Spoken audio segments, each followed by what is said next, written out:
I still remember that morning like it was yesterday. The office smelled like coffee and corporate ambition, the kind that promises rewards but often hides betrayal. I walked into the conference room, my heart a mix of excitement and nerves. Today was important. I had spent months preparing for this presentation, refining every slide, rehearsing every sentence. I thought I was ready. I thought I could finally show everyone, especially my boss, that I deserved recognition, maybe even a promotion. I could feel my hands tremble slightly as I set up my laptop, the hum of the projector filling the silence. My colleagues were already there, sipping their coffees, whispering among themselves. I smiled nervously at a few familiar faces, trying to calm my nerves, reminding myself that this was my moment. After all, I had worked harder than anyone else in the team. I had sacrificed weekends, late nights, and countless personal hours just to make this project flawless. Then he walked in, my boss. And just like that, the room shifted. The energy changed. You could feel it in the air, heavy and suffocating. He had that smug look, the one that made you question yourself before he even said a word. My heart sank slightly, but I tried to push it away. I told myself, stay confident. You've got this. Just focus on your work. I started my presentation, my voice steady at first. Slide after slide, I outlined strategies, ideas, and projections. I was proud of myself. Everything I had prepared was falling into place. Then, just as I reached the most important part, the part where I proposed a new initiative that could bring massive growth to the company, he interrupted. You really think this is impressive? He asked, his tone dripping with sarcasm. He leaned back in his chair, arms crossed, smirking like I was a child trying to play in a game far too advanced for her. I froze for a second, unsure if I had heard him correctly. Excuse me, I said, trying to keep my voice calm. This, he said, gesturing broadly at my slides, is amateurish. I've seen interns present better than this.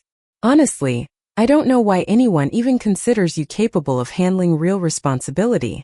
The words hit me like a physical blow. My stomach dropped. My hands, which I had been using to gesture confidently, suddenly felt heavy and clumsy. I could feel my cheeks burning, my whole body heating up as if the humiliation was physical. And the worst part? Everyone in the room was staring. Some looked shocked, some embarrassed, and some were trying not to laugh. I wanted to speak, to defend myself, to explain the months of work and sleepless nights, but my voice betrayed me. It came out small, shaky, almost inaudible. I prepared this very carefully, I stammered, feeling like a child being scolded for a mistake I didn't make. But he didn't stop.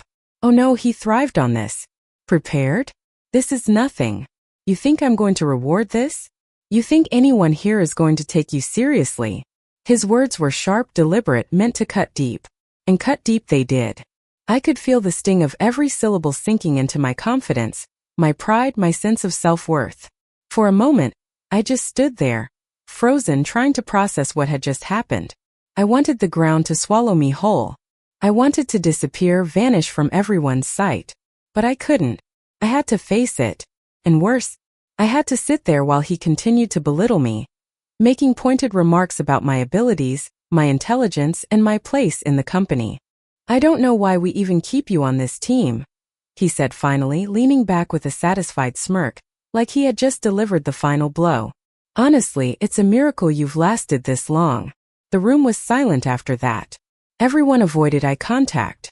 I felt isolated, completely exposed, like a spectacle for everyone to witness. My chest tightened, my hands shook, and tears threatened to spill. But I refused to give him the satisfaction of seeing me cry. Not here, not now. As I packed up my laptop later that day, I could hear whispers behind my back. Colleagues exchanging sympathetic glances, some shaking their heads. A few even tried to offer quiet words of encouragement, but it felt hollow. Nothing could undo what had happened. Nothing could erase the humiliation of being publicly humiliated by someone you had trusted, someone who held your career in his hands. And yet, as much as I wanted to run, hide, or quit, something inside me shifted. The humiliation, the anger, the injustice, it sparked a fire I didn't know existed. I clenched my fists, my mind racing. This isn't over. I whispered to myself, voice barely audible. They will regret this. I will make them regret this. That moment, right there in the aftermath of shame, was when my plan began to form. Not a reckless, impulsive plan, no. It had to be precise, clever, and undeniable. I wouldn't just take my revenge. I would do it in a way that left no doubt who had the power. I would show him and everyone else that I was not someone to be underestimated. I left the conference room that day with my head held high, but my heart was pounding. I felt a mix of fear, rage, and determination. Every step I took through the office felt like a silent vow. I would turn this humiliation into my advantage. I would bide my time, watch, wait, and strike at the perfect moment. Little did he know, the very act of humiliating me had set into motion a chain of events that would change everything. Not just for him, but for me. That day I wasn't just a victim. I became someone with a mission. Someone who would reclaim not only my dignity but everything I deserved. And so the story began. The story of betrayal, of quiet rage, and of a revenge that would be as shocking as it was satisfying. After that day, I went home with my head held high, but inside I was in chaos. On the outside I smiled and pretended to act normal, but my mind was a storm. Every time I thought about my boss, his smug face, his cruel words, my stomach twisted. How dare he humiliate me like that? How dare he make me feel so small in front of everyone I respected? I had spent years working hard, sacrificing time and energy, yet in just a few minutes he managed to shatter my confidence. I tried to distract myself at first. I scrolled through social media, watched a few episodes of a show I liked, even tried to cook dinner, but nothing worked. His voice echoed in my head. You're not capable. You don't deserve to be here. Every word replayed over and over like a broken record. And then slowly something unexpected happened. That humiliation, that sharp sting of injustice transformed into something else. Not despair, but determination. I realized that feeling sorry for myself would get me nowhere. Crying, ranting to friends, quitting, it would satisfy nothing. But using this anger, this fire burning inside me, that could change everything. I started to imagine possibilities. What if I could turn the tables? What if I could not just recover from this humiliation but rise above it, in a way he never saw coming? The thought alone made my heart race. The first night I couldn't sleep. I kept turning over the events in my mind, analyzing every word, every glance, every smirk he had thrown at me. I began to notice patterns. The way he underestimated me, how he relied on arrogance rather than facts, how he never noticed the quiet ones, the ones who worked behind the scenes. I realized that his arrogance was his weakness. And if I could exploit it, if I could carefully plan, I could turn his confidence against him. For the next few days I became a shadow at work. I smiled when necessary, nodded in meetings, kept my head down, all while observing, memorizing, and learning. I watched how he treated other employees, how he reacted under pressure, what his weaknesses were, and most importantly, how he bragged about decisions he thought were clever. Every careless word he spoke, every smug expression, became a piece of my mental map. I was quietly preparing. At night I would sit at my desk at home, a notebook open, writing down every idea, every possibility, every small detail I could use. I thought about how I could show my worth without him realizing I was plotting. I thought about ways to expose incompetence without being obvious, to let the truth speak for itself. It had to be subtle. It had to be perfect. I wasn't going to rush this. Revenge wasn't about immediate satisfaction. It was about impact. It was about winning completely. But this inner struggle wasn't just about planning. It was about controlling my emotions. I had to balance my anger with patience. Every time I thought about confronting him directly, I reminded myself that impulsive actions could ruin everything. I could imagine him smirking if he saw me lose control, thinking he had won again.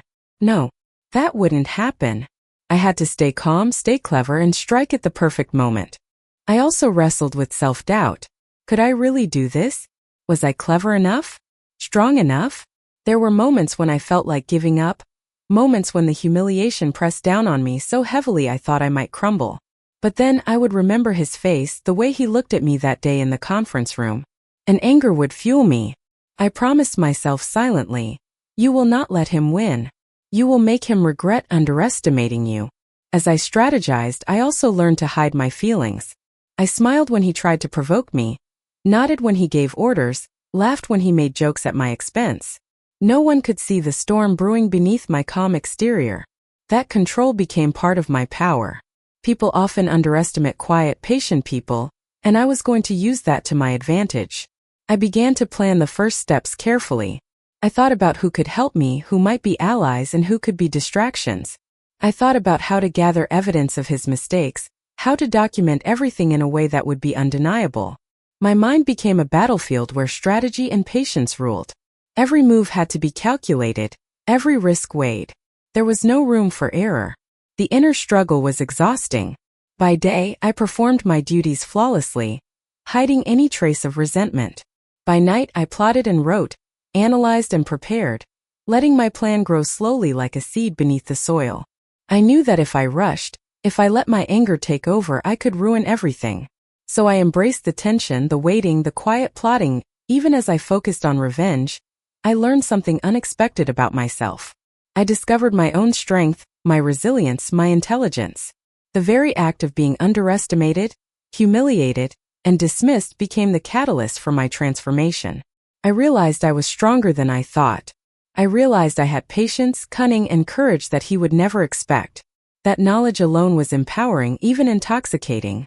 Every night I would close my notebook, look out the window at the city lights, and whisper to myself, soon everything will change. Soon, he will understand the mistake he made when he humiliated me. And for the first time since that terrible day, I felt a sense of hope mixed with anticipation. The humiliation was no longer just a wound. It was fuel. Fuel for a revenge that would be flawless, shocking, and unforgettable. By the end of that week, my inner struggle had transformed me. I was no longer the same person who had walked into the conference room and felt small. I was patient, focused, and quietly determined. I had a plan forming, a strategy that would eventually bring him to his knees, not through anger, but through cleverness, patience, and skill. And I knew one thing for certain. When the time came, my revenge wouldn't just be about proving him wrong. It would be about reclaiming my power, my confidence, and my dignity.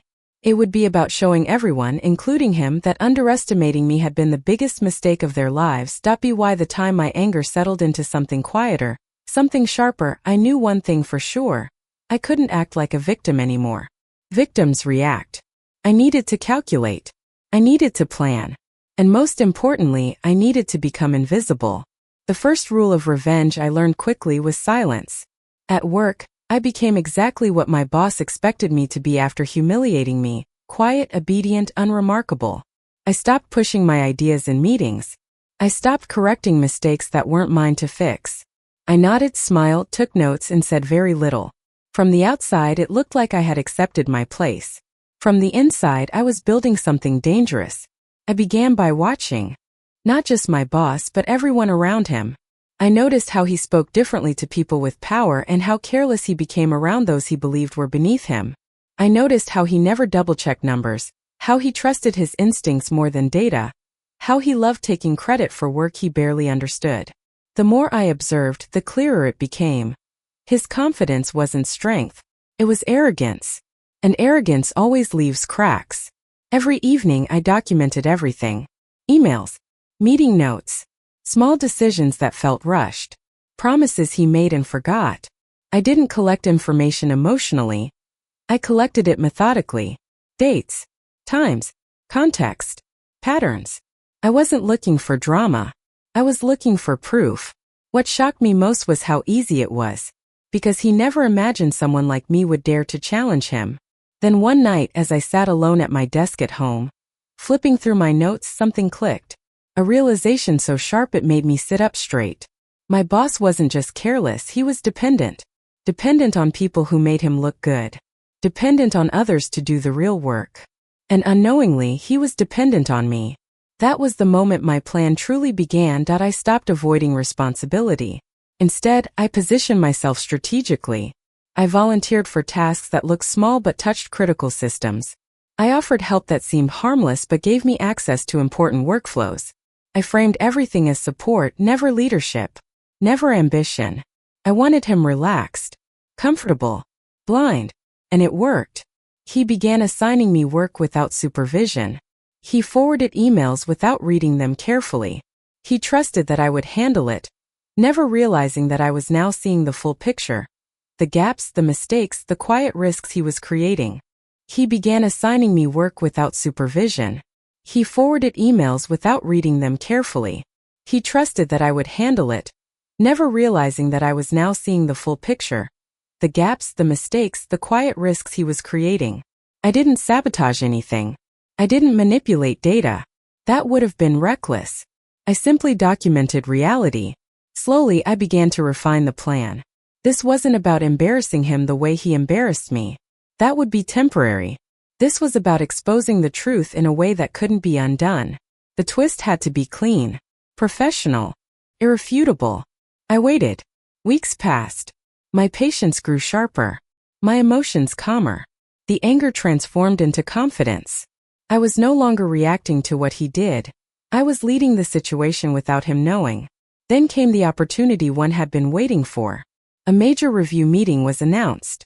Senior leadership. External stakeholders. Promotions on the table. Suddenly, everything my boss had taken credit for would be evaluated under pressure. And I realized this wasn't just a meeting. This was the stage. I adjusted my plan. I made sure the documents were accurate, perfectly aligned, transparent. Nothing exaggerated. Nothing hidden. I framed my work as support material, quietly attaching evidence to emails, reports, and shared folders. I didn't accuse. I didn't point fingers. I let the facts speak. And the most brilliant part? My boss walked straight into it. Confident, relaxed, smiling. The night before the meeting, I barely slept. Not from fear, but from anticipation. I wasn't nervous anymore. I felt calm, controlled, ready. The humiliation that once crushed me now felt distant, like it belonged to another version of myself. That version had been powerless. This one wasn't. I looked at myself in the mirror that morning and barely recognized the woman staring back. She wasn't angry. She wasn't afraid. She was focused, grounded, prepared. As I walked into the office, my boss barely glanced at me. He nodded dismissively, already rehearsing his success in his head. He had no idea that everything he was about to present rested on a foundation he didn't understand, and evidence he couldn't escape. And for the first time since that day in the conference room, I smiled. Not a forced smile. Not a polite one. A quiet, knowing smile. Because the plan was no longer just an idea. It was in motion. And soon, very soon, everyone would see the truth. The day of the meeting arrived quietly, but my heart knew better. From the outside, it looked like any other workday. People walked in holding coffee cups, laughing softly, pretending this was routine. But for me, time felt heavier. Slower. Every step I took toward the conference room echoed in my chest. This was it. Weeks of silence. Observation. Planning. Patience. All of it came down to this one moment. I took my seat at the far end of the table, exactly where I wanted to be. Close enough to observe everything. Far enough to be ignored. My boss sat at the head, confident, relaxed, already acting like the room belonged to him. He smiled as senior leadership filed in executives, board members, people whose opinions could change careers in minutes. I noticed how comfortable he looked. That almost made me laugh. The meeting began smoothly. He spoke confidently, walking through slides, explaining strategies, numbers, decisions, many of which I recognized instantly. They were my work, my data, my systems, my effort, and he presented them like trophies. I stayed silent. I watched his tone change as questions started coming. First, they were simple. Clarifications. Minor details. He answered effortlessly, still in control. Still smiling. Then the questions became sharper. Can you explain how these projections were calculated? He paused just for half a second. Too long. He answered vaguely, waving it off with confidence. I noticed a few executives exchange glances. Subtle. Almost invisible. But I saw it. Then someone asked for the supporting documents. That was my moment. I leaned forward calmly and said, "They're already shared in the folder, under the updated files." The room went quiet for a second. My boss turned to look at me, surprised but not alarmed. Yet, he nodded. Yes, those. The files opened. And that's when everything shifted as they scrolled. I watched his posture stiffen. His confident smile faded just enough for me to notice. The documents didn't lie. The data trails were clean. The timestamps clear. The dependencies obvious. And suddenly, the story he was telling didn't match the evidence. A board member frowned. These approvals don't align with the timeline you mentioned. Another executive added, this decision appears to have been delegated. Who finalized this? Silence. I could hear my heartbeat in my ears, but my face remained calm, neutral, professional. My boss cleared his throat. Well, the team handled most of that. Which team member? Someone asked. He glanced around, and then his eyes landed on me. This was handled by her, he said casually. She assisted. Assisted. I took a breath and spoke carefully. I did prepare the data, yes, but the final decisions were approved without my involvement. The room froze. Not dramatic, not loud, just still. The executives leaned in now. Interested. Someone asked, so you're saying you raised concerns?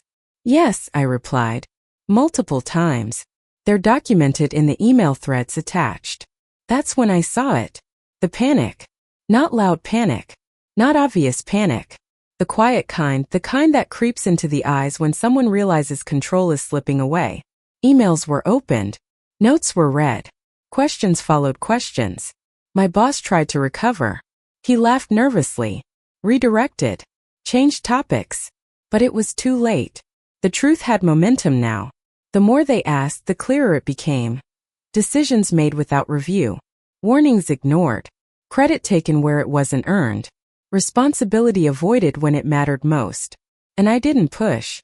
I didn't attack. I simply answered honestly, calmly, precisely. At one point, one of the senior leaders turned to me and said, why wasn't this escalated? I hesitated, just enough to show professionalism, not fear. I didn't feel it was my place, I said. I trusted the process. That sentence landed harder than any accusation. The room fell silent again. My boss sat back in his chair now, hands clasped, jaw tight. No smile. No confidence. Just damage control. The meeting ended differently than it began. There were no congratulations. No applause. Just serious faces and quiet conversations. As people stood to leave, one of the executives stopped beside me. Stay back for a moment, she said gently. My boss looked at me then. Not with anger. With disbelief. Like he was finally seeing me. For the first time, I stayed seated as leadership discussed next steps. Reviews. Accountability. Reevaluation. No one raised their voice. No one needed to. The damage was already done. When I finally stood up to leave, my boss avoided eye contact. The same man who had humiliated me in front of everyone now looked small. And I felt something unexpected. Not joy. Not anger. Control. As I walked out of the conference room, my hands were steady. My breathing calm. I wasn't shaking anymore. I wasn't scared. I had executed the plan exactly as intended. Without shouting. Without revenge theatrics. Without losing myself. And I knew this wasn't the end. It was the beginning of the twist. That I didn't sleep much that night. Not because I was anxious, but because my mind wouldn't slow down. The meeting kept replaying in my head. Every pause, every look, every subtle shift in power. For the first time since joining that company, I felt something unfamiliar. Peace. The next morning, the office felt different. Quieter. Conversations stopped when I walked past. People looked at me with curiosity instead of indifference. Some smiled. Some avoided eye contact. Word had spread, even without anyone saying a word. My boss didn't show up on time. That alone told me everything. When he finally walked in, he wasn't the same man who used to stride through the office with confidence. His shoulders were tense. His face unreadable. He didn't look at me once. An email notification popped up mid-morning. Meeting request. HR plus senior leadership. My heart skipped, but not in fear. I walked to the conference room calmly, my steps steady. Inside, 3 people were already seated. The same executive who had asked me to stay back yesterday nodded at me warmly. Please have a seat, she said. I sat. Then they told me the truth. There had been an internal review overnight. Leadership had gone through the documents in detail. Every email. Every approval chain. Every decision. What they found wasn't just mismanagement, it was a pattern. A pattern of ignored warnings. A pattern of misplaced credit. a pattern of leadership failure. And for the first time, someone said it out loud. "You were right," the executive said gently. I didn't respond. I didn't need to. They explained that my boss had been placed under formal review. His authority temporarily reduced. Major decisions removed from his control. Effective immediately. I felt a quiet wave wash over me. Not relief, not happiness, closure. Then came the twist. The executive leaned forward slightly. "We also noticed something else," she said. "Throughout all of this, you remained professional, accurate, calm. You didn't accuse. You didn't escalate emotionally. You let the facts speak." She paused. "That's leadership." My breath caught. They told me the company needed someone who understood the systems, respected the process, and could be trusted under pressure. Someone who didn't seek attention, but earned respect. Someone like me. I was offered the promotion, not the one I had originally hoped for. A better one. A role that placed me above the situation. A position that didn't just validate me but protected me. And the most shocking part? I wouldn't be reporting to my boss anymore. He would be reporting to the same leadership that now saw through him. I accepted. Not because I wanted revenge, but because I deserved it. When I walked back into the office, my boss was waiting at his desk. He looked up when I passed, but I didn't slow down. I didn't smile. I didn't glare. I didn't need to. Later that afternoon, leadership announced changes. Carefully worded. Professional. Clear. The office buzzed. People congratulated me quietly. Respectfully. Some with surprise. Others with admiration. And then came the moment I never expected. My boss approached me. Not loudly. Not publicly. He stood there, awkward, unsure, and said, "I didn't realize how capable you were." I met his eyes calmly. "That," I replied, "was your mistake. Nothing more. Nothing less." I walked away. In that moment, I understood something important. Revenge didn't have to be loud. It didn't have to destroy. Sometimes the most powerful revenge is outgrowing the person who tried to break you. I didn't take his job. I took his control. I didn't humiliate him.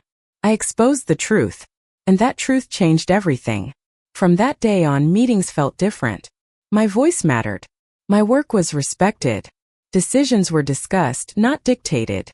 And the man who once made me feel small, he became a lesson. A reminder. A warning. I didn't win by shouting. I won by staying silent until the right moment. And that twist, the promotion, the power shift, the quiet justice, was sweeter than any dramatic confrontation could ever be. Because in the end, I didn't just get my promotion back.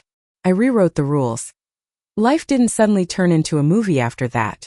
There were no dramatic celebrations, no applause-filled rooms, no loud victory speeches. Instead, something quieter happened. Something deeper. The office settled into a new rhythm. People spoke more carefully. Meetings became more honest. Decisions were questioned, not blindly followed. And slowly, without anyone announcing it, respect replaced fear. For me, the biggest change wasn't my title. It was my posture. I walked differently. I spoke differently. I listened differently. I no longer shrank when someone raised their voice or questioned my ideas. I didn't need to prove myself anymore. I already had. What surprised me most was how little I thought about my boss afterward.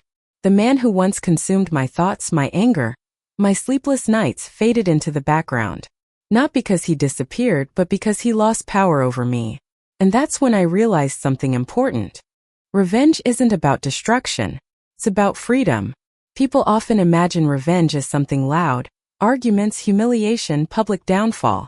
But the most powerful revenge I experienced was silent. It didn't leave scars. It didn't burn bridges. It elevated me. I didn't win by becoming cruel. I won by becoming untouchable. There were moments later on when new employees would ask about that meeting, about how things changed so suddenly. I never told the full story. I never needed to. The lesson wasn't in the details, it was in the outcome. I learned that staying calm when someone tries to break you is not weakness. It's strategy. I learned that people who underestimate you give you the greatest advantage. You get to surprise them. And most importantly, I learned that dignity is a weapon no one can take from you unless you hand it over. Looking back, I'm almost grateful for that humiliation. Not because it was right, but because it woke me up. It forced me to see the difference between reacting emotionally and responding intelligently, between seeking validation and building leverage, between anger and patience. If I had lashed out that day, I would have lost. If I had quit, he would have won. Instead, I waited. I watched. I prepared. And when the moment came, I didn't raise my voice, I raised the truth. Today, when I see someone being underestimated, ignored, or quietly disrespected, I recognize that look in their eyes. The confusion, the hurt, the silent question. Is it me? And I want to tell them this. It's not you. It's just that some people only recognize power when it stands calmly in front of them. So if you're watching this and you've ever been humiliated, dismissed, laughed at by someone who thought they were untouchable, remember this. You don't need to fight loudly. You don't need to rush. You don't need revenge fueled by rage. Sometimes the strongest move is patience paired with preparation.